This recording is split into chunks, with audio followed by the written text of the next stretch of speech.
Morning mga kois, bali tumawag sa atin. Nag-repair tayo ngayon ng or magto-troubleshoot tayo ng off-grid setup na inverter. Katulad niyan, itong ating SNAT nito. Pero parang 12 volts shutter setup na. Yung sa akin kasi 24 volts. So, tingnan natin. Bali mag-8 in the morning ngayon. First solar jobs natin sa taong 2025. So, back.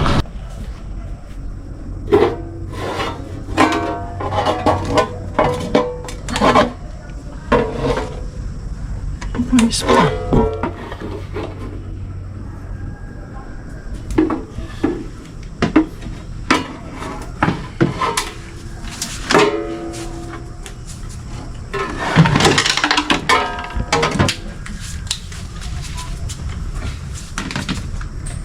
Ay, sabog na. Kita agad. Oh.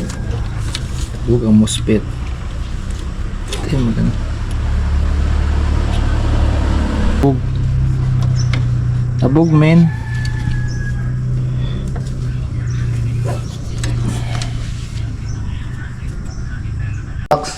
I-unbox muna natin. 12 volts, 1000 watts inverter SNAT. Atid na, brought to you by San Miguel. Hatid ng brought to you by, no? Atid ng brought to you by.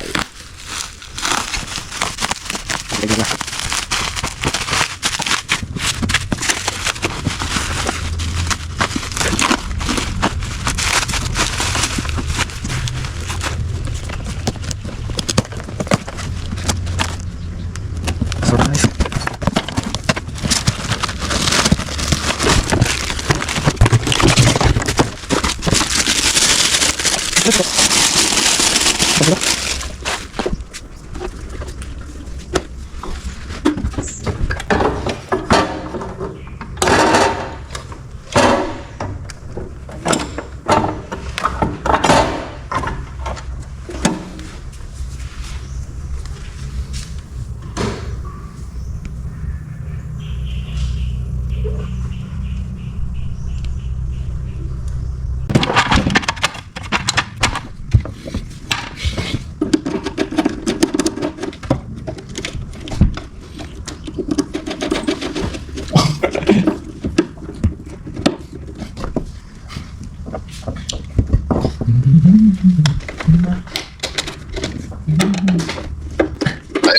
Ay, sigurado.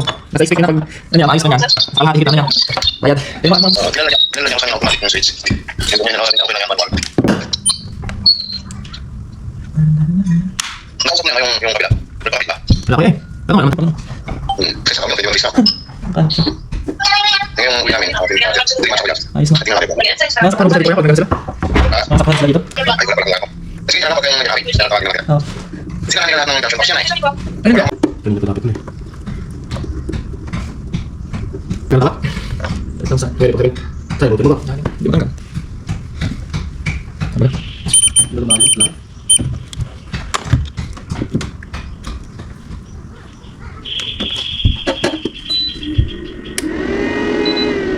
Ito, yung pwede ka niya kapit. Dapat tulad.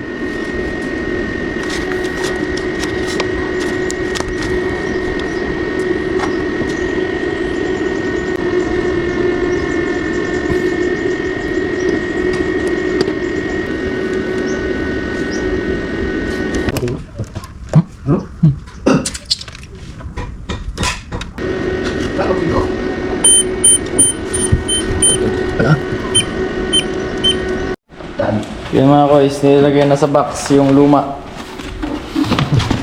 lumang snadi na sabog ang mga MOSFET. So, pinalit natin na SNAT. Yan.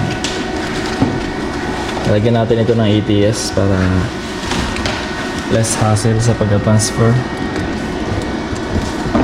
Tapos tatanggalin natin yung breaker na yun kasi dati yan ay may AC in yung snadi niya.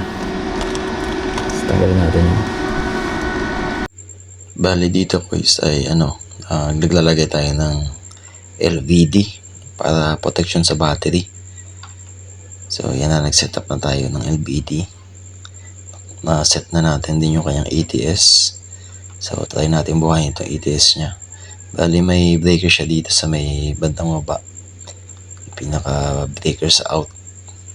May taas ng LBD yan. So try natin i-on. So tingnan natin. On. Yun, auto transfer na siya, guys. So bali wala na itong problema. Auto cut na din yung sa battery para hindi malobat masyado. Then auto connect. So yun lang, guys.